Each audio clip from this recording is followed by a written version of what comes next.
Светски ден за борба со обезноста. Отвораме тема прекумерна телесна маса кај спортистите, но и кај рекреативците. Разговараме со доктор Есмина Плунцевич-Глигоровска, која што е специјалист по спортска медицина, меѓутоа е физиолог, која што одлично ги познава хемиските процеси, сакаме да кажеме ние, констатираме во човековото тело, велиме добро утро.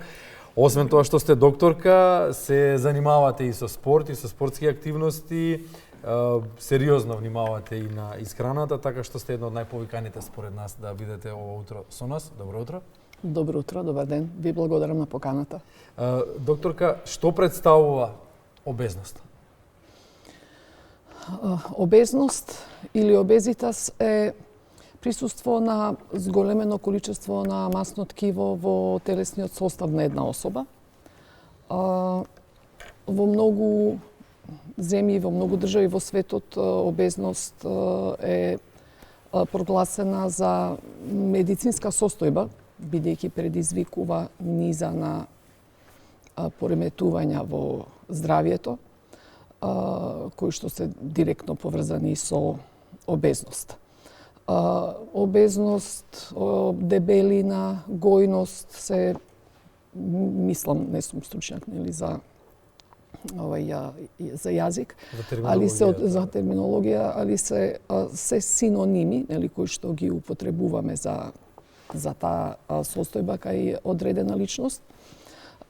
Сум имала прилика на еден од конгресите кои што се занимавале со таа тематика да слушнам дека во некои, да кажам, како ги викаме ние поразвиени земји, како Холандија, например, пациентот има право да го тужи докторот ако го нарече обезен или дебел.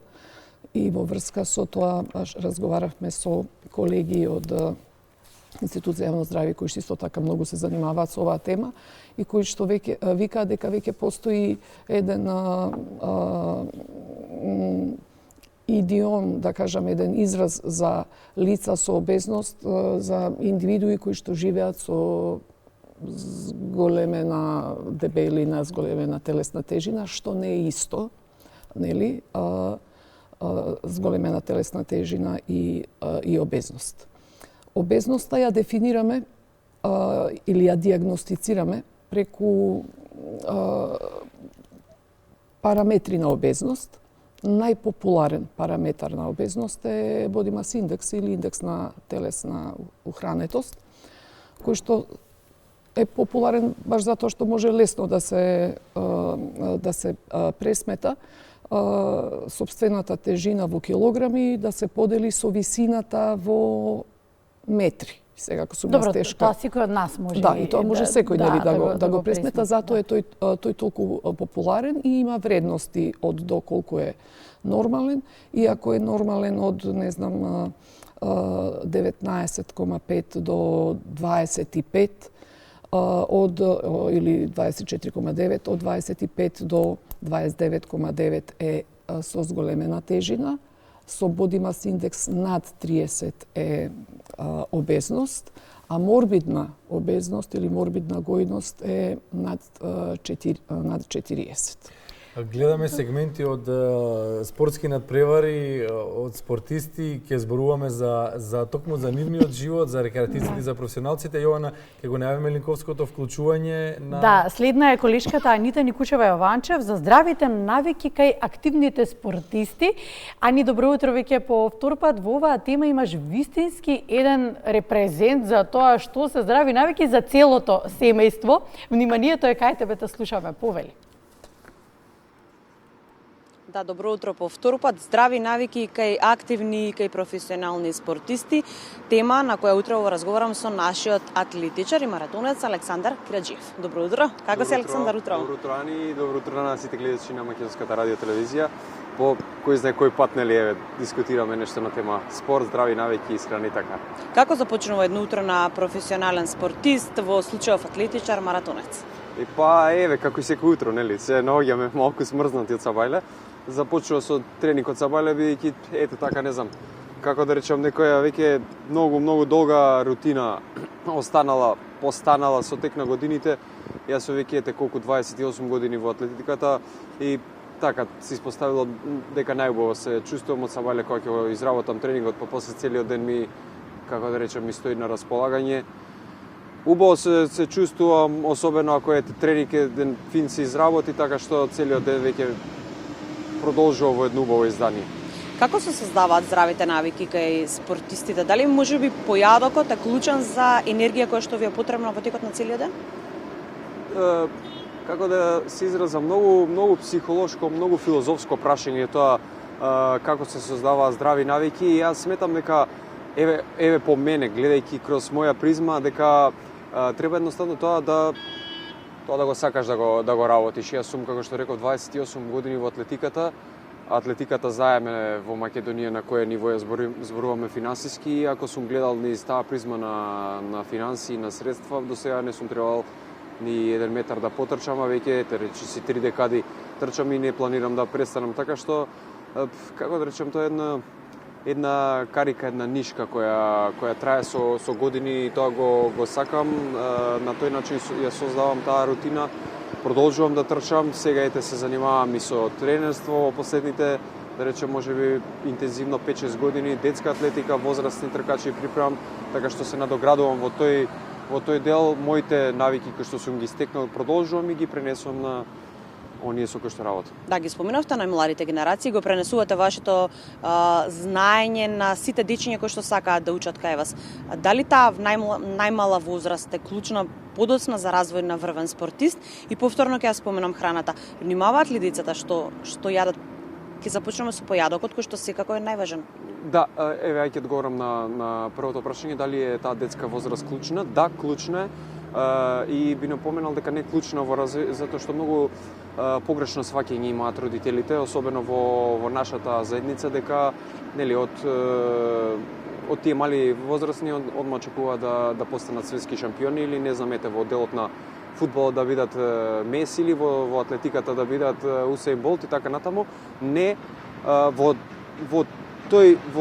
таа епоха од животот, во тој почетен, да речам, детски развој, тогаш се развиваат баш оние здрави навики, па ние имаме дури голем дел во односот на децата, како да речам, најпросто да се изразам, да дојде да го поздрави тренерот, да ги поздрави останатите од тимот дечиња, да имат една добар меѓуоднос и така натаму. На второто прашање да одговорам, рековме дали е битна исхраната. Да, секако е битна исхраната и доста клучен, да речем, елемент е во создавање на еден здрав живот, почнувајќи од оние најмали категории во кои што секако кога ние водиме грижа, разговараме со нив на таа тема, затоа што мислам, ајде најпросто кажано, може и по 100 километри да трчаш дневно, ако јадеш се што и јадеш нездраво и немаш избалансирана исхрана, да речем, и оваква и онаква, тогаш џабе толку тренинзи. Да, се разбира, исхраната пред се. Една од најголемите опасности во спортот е допингот. Можеби на почеток ти дава сила, енергија, меѓутоа цената се плаќа малку подоцна. Колку кај нас се користи во нашата држава? Па не знам колку кај нас се користи, затоа што немаме ние тука допинг контроли во ниту една област, како што знам, најблиските сете одат во Унгарија и Романија и така натаму ги прават тие допинг контроли. Не знам, искрено не знам ни колку е тоа се контролирано кај нас, затоа што за многу работи се прогледува низ прсти, па така и за тоа не се сомневам дека исто така се прогледува низ прсти. Е многу опасно. Јас и понатаму многу долги години се знам со да речем еден човек, научник веќе во тие научни кругови, се македонец Методија Кертаков, кој што е во долги години во Мелбурн, таму на Институтот за спортска медицина, и кој што памтам една мисла, па сакам да ја пренесам. Ако човек спортист сака да сериозно направи, да е во тие рамки да направи многу сериозен резултат и да го прави тоа на нечи начин, тогаш и е оправдано. Нека го проба тоа, нека го направи, ќе има негативни консеквенции по него, меѓутоа во тој ранг е. Меѓутоа кај нас, за жал, и за некои обични, така ќе се изразам, селски тркици тука посегнуваат по допинг, или во некој друг спорт, во некои локални лиги посегнуваат по допинг, или оние така наречени миксови селски дроги прават, така така се изразувам, значи со, да речам колоквијално со миксови на некои селски дроги што прочитале од интернет или нешто што чуле. Така што не знам колку сето тоа вреди, тоа знам ја колку тоа вреди, меѓутоа тие што го злоупотребуваат тоа не знаат баш сосем и дека имаат директна импликација по сопственото здравје. Да, здравието и спортот пред се, така ќе создадеме и подобра иднина за нашите дечиња, за идните генерации. Кога сме веќе на тема спорт, атлетика, да ја споменеме и трката која што наскоро ќе се случи токму тука во општина Аеродром, се наоѓаме на стартот. Ако не се лажам? Да, овакво интересна точка одбравме за овој интервју овде во овој парк Јанес Сандански во Аеродром. Е митинг поинт што се вика, тука се одржува главниот настан, тука се подигаат стартните пакети, тука ќе биде целиот настан. Самиот старт на трката ќе биде на самиот булевар, точно кај што се наоѓаме тука непосредно. Трката е веќе второ издание поред, беше првото издание минатата година. Зегине стои позади оваа трка како насловен спонзор и сите буквално средства и многу повеќе од тие средства, меѓутоа ќе збориме во некоја наредна прилика, дава на оние кои што им е најпотребно, односно барем малку да помогне да придонесе во изградба на домот за аутистични лица. Да, ќе поканиме сите кои што сака да се приклучат. Благодарам многу на одвоеното време, се гледаме во некоја наредна прилика. Благодарам уште еднаш на интервјуто. Студио. Благодариме, Ани, за јавувањето. Благодариме, продолжуваме понатаму со разговорот. По овој пример на обезен професионален спортист. Пример што го имавме на вистина. Позитивниот пример. Да, на вистина добар пример. Не дека сите треба ги немаме сите афинитетите да го следиме, но можеме здравите навики и избор на здрав начин на живот да ги прифатиме, да ги земеме како пример. Подобро, кога зборуваме за професионалните спортисти, што ја предизвикува обезноста кај професионалните спортисти и како тие се справуваат со обезноста кога професионалниот спорт налага пак некои други правила кои што треба да се почитуваат ако сакаш високи резултати? Обезноста кај спортистите ја предизвикува истите причини како и кај неспортистите, кај обичните луѓе. Ако постои дисбаланс помеѓу енергетскиот внес, односно калорискиот внес и енергетската потрошувачка. Обезноста кај спортистите е прилично ретка. Јас не успеав да најдам податок колкава е преваленцата на обезност кај спортисти, а моје лично искуство е такво да е спорадична обезност кај спортистите.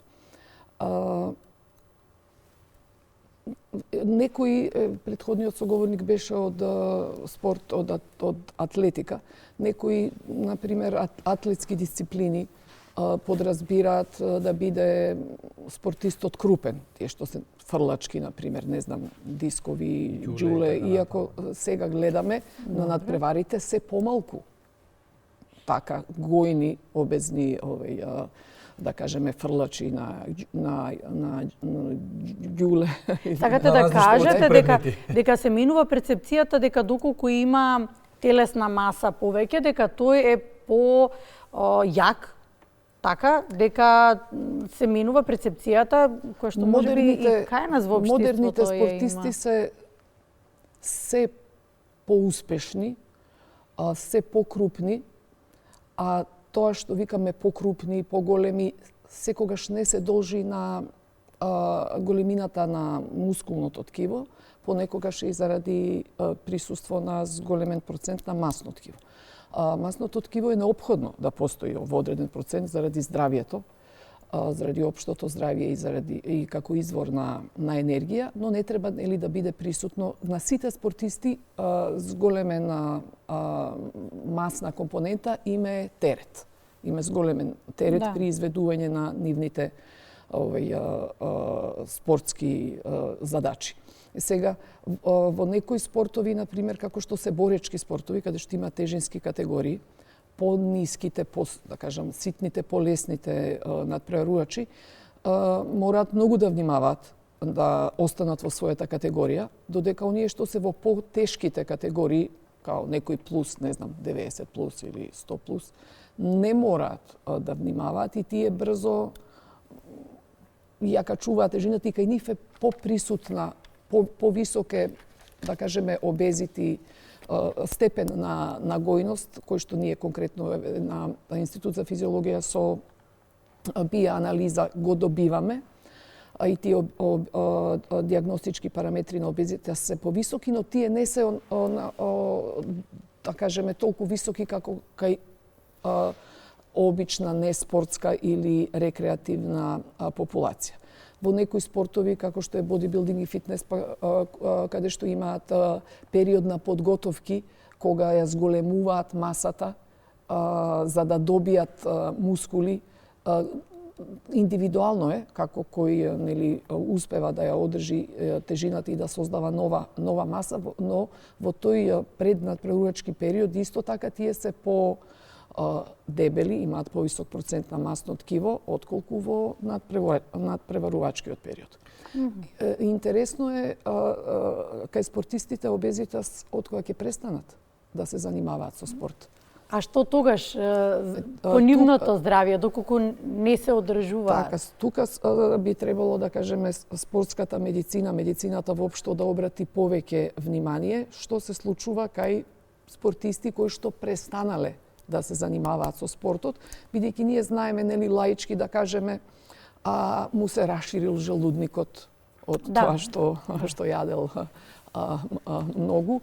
Иако тоа звучи смешно, не е ни далеко од вистината, тие навики прехранбени, кои што траеле долго време, кога спортистот бил млад, многу активен и трошел многу и мора многу да јаде. Не е ни лесно да се јаде. Еден спортиста колку време посветува на тренинг и на одмор, исто толку време треба да посвети и на исхрана.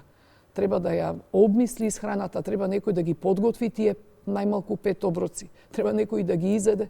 Некој не сака. Треба храната да се обработи, не сака да јаде, треба да се обработи.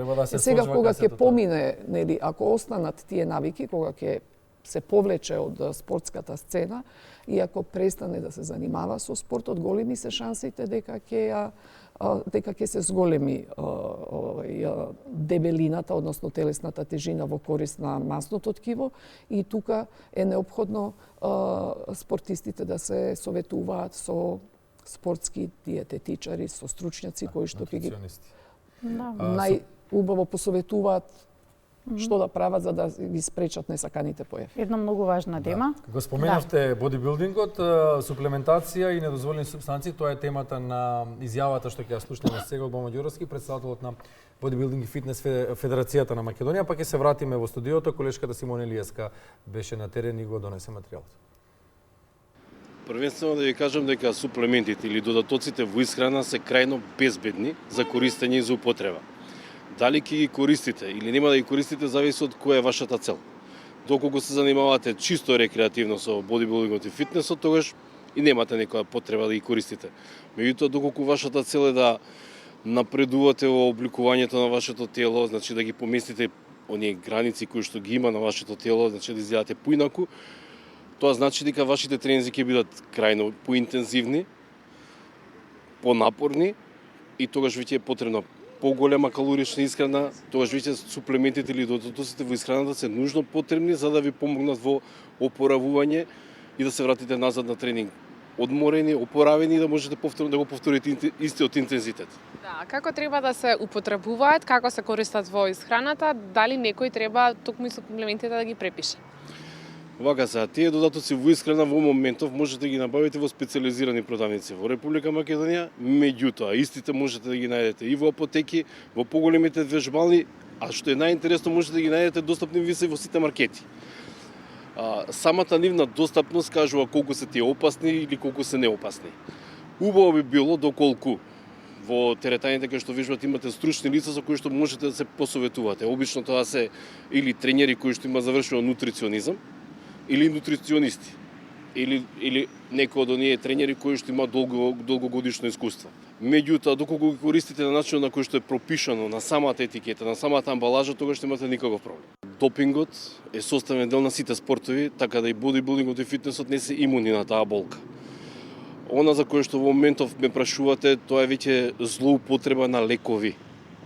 Интересен е моментот на злоупотреба на лекови затоа што не се препорачани од медицинско лице и не се употребуваат за таа намена за која што тие се измислени и постојат. Вториот момент е што се работи за лекови кои што не се ни употребуваат во хумана медицина. И уште еден интересен момент е што голем дел од лепеза на тие така наречени лекови па ги нема ни на листата во медицината, во хуманата медицина. Значи, ова е многу специфично прашање и тука навистина е потребна голема едукација, првенствено од филата на медицината, значи од филата на тренерите и многу голема едукација, инаку доколку бодибилдингот би бил проблем, тогаш не би постоела Светската антидопинг агенција, не би постоеле националните антидопинг агенции. На секој официјално првенство си постојат допинг контроли, сите оние кои што посегнале по таква работа се суспендирани од 2 до 4 години кај нас во бодибилдингот и фитнесот. За жал, тој е дел кој што во последниве години го гледам дека е интересен и атрактивен помеѓу рекреативците, што е нонсенс, тоест навистина будалаштина. Може би до некаде ќе ги разберам спортистите кои што се стремат да освојат високи титули светски, европски, што и тука е крајно необјаснимо и недозволиво, меѓутоа за рекреативни цели да се посегне по злоупотреба на лекови, тоа воопшто не можам да го објаснам и навистина сум против тоа.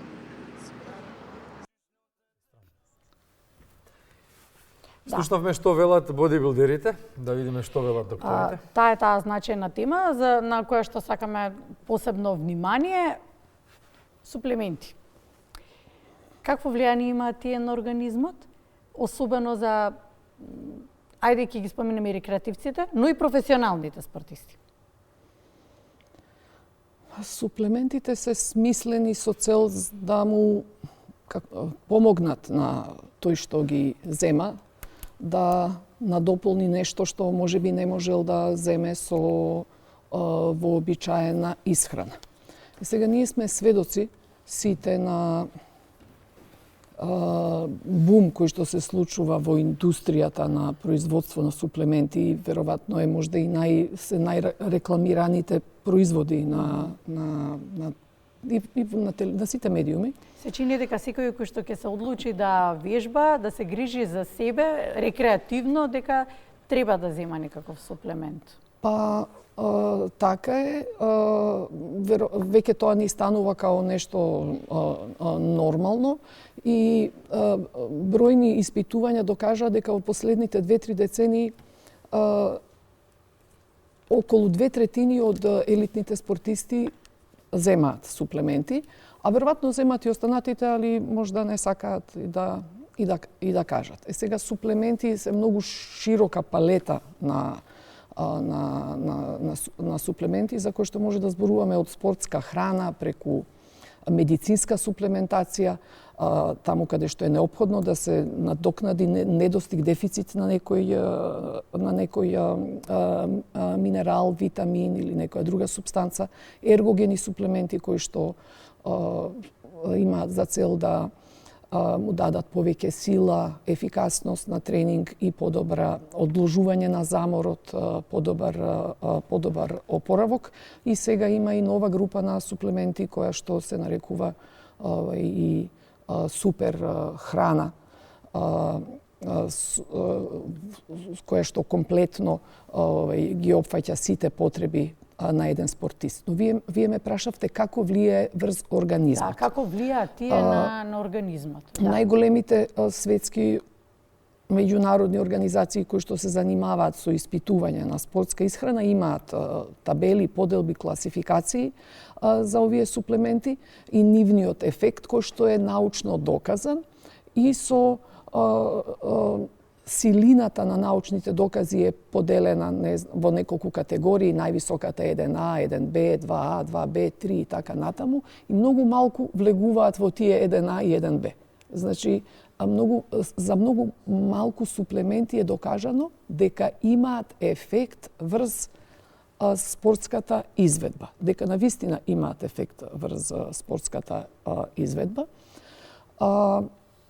Според мене, спортистите као индивидуи кои што трошат повеќе и имаат потреба од повеќе и нутриенти и останати супстанци, би требало да земаат одредена суплементација, но со индивидуализирана или персонализирана, не секој да зема исто. Суплементи дозволени, но има и недозволени.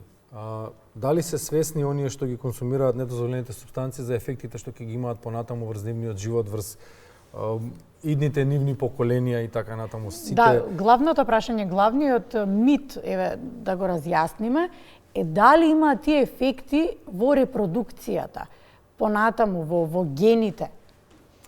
Зборуваме за недозволените кога зборуваме за недозволени супстанци, добро, а не суплементи, и тоа е огромен број на супстанции кои што ако не секојдневно, веројатно на месечно ниво се менуваат листите на недозволени супстанции и Светската антидопинг агенција ВАДА постојано ги апдейтира, но некој треба тоа да го следи и да ги апдейтира и спортистите, да ги информира, а како што гледаме и врвни спортисти од типот сега Синер, мислам дека нели беше оптужен или казнет,